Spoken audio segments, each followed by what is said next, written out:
एकादशी महात्म्य अथ आमल की एकादशी महात्म्य। मानधाता जी बोले, हे वशिष्ठ जी, यदि आप मुझ पर प्रसन्न हैं तो व्रत की कथा कहो जिससे मेरा कल्याण हो। वशिष्ठ जी बोले, हे राजन, सब व्रतों से उत्तम और अंत में मोक्ष देने वाला आमल की एकादशी का वर्णन करता हूँ। यह फाल्गुन माह के शुक्ल पक्ष में होती है। इस व्रत का पुण्य 1000 गौदान के फल के बराबर है। मैं आपसे एक पौराणिक कथा कहता हूँ।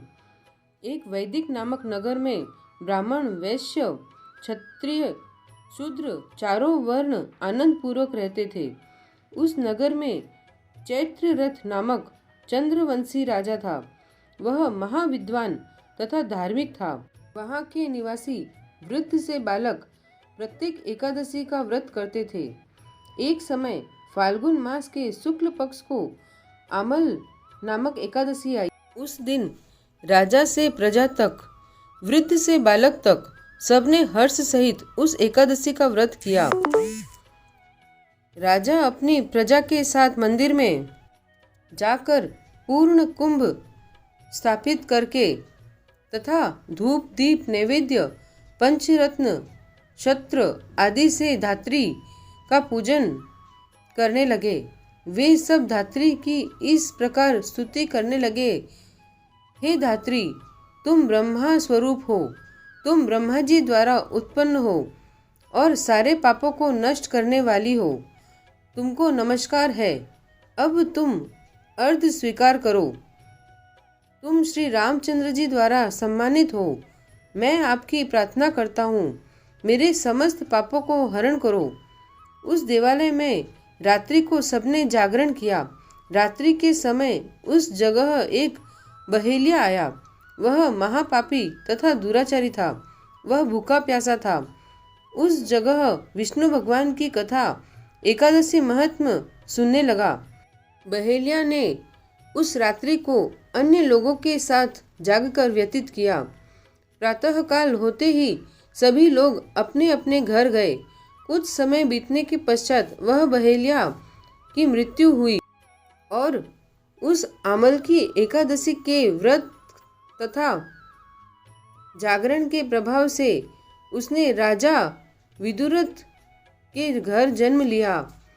उसका नाम बसुरथ रखा गया।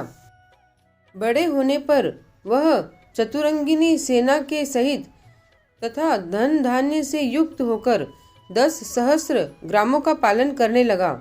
वह तेज में सूर्य के, कांति में चंद्रमा के, वीरता में विष्णु भगवान के और क्षमा में पृथ्वी के समान था। वह अत्यंत धार्मिक, सत्यवादी, कर्मवीर और विष्णु भक्त था। वह सदैव यज्ञ किया करता था। एक दिन वह राजा शिकार खेलने के लिए गया। देवयोग से वह राजा रास्ता भूल गया। तब वह उसी वन में एक वृक्ष के नीचे सो रहा था। उसी समय पहाड़ी मल्हेज वहां आए और राजा को अकेला देखकर उस पर मारो मारो का शब्द करके टूट पड़े।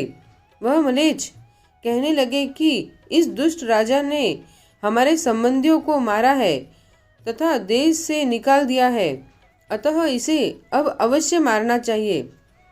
ऐसा कहकर वह मल्हेज राजा पर अस्त्र शस्त्र का प्रहार करने लगे। उनके अस्त्र शस्त्र राजा के शरीर पर गिरते ही नष्ट हो जाते और उसको पुष्पों के समान प्रतीत होते।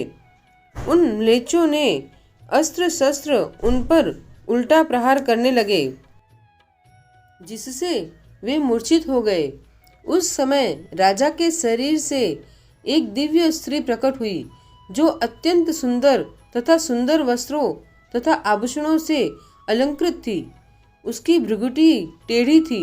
आंखों से लाल लाल अग्नि निकल रही थी। वह म्लेच्छों को मारने दौड़ी और समस्त म्लेच्छों को काल के गाल में पहुंचा दिया। अब राजा जब जगा तब इन म्लेच्छों को मरा हुआ देखकर सोचने लगा कि इन शत्रुओं को किसने मारा है। जब वह राजा ऐसा विचार कर रहा था, तब ही आकाशवाणी हुई और कहने लगी, हे राजन, इस संसार में तेरी विष्णु भगवान के अतिरिक्त कौन रक्षा कर सकता है। इस आकाशवाणी को सुनकर राजा अपने नगर को वापिस आ गया और सुखपूर्वक राज करने लगा। महर्षि वशिष्ठ जी बोले, हे राजन, यह सब आमल की एकादशी के व्रत का प्रभाव था। जो मनुष्य इस आमल की एकादशी को व्रत करते हैं वे सब प्रत्येक कार्य में सफल होते हैं और अंत में विष्णु लोक में जाते हैं। बोलो आमल की एकादशी की जय। श्री राधे कृष्ण।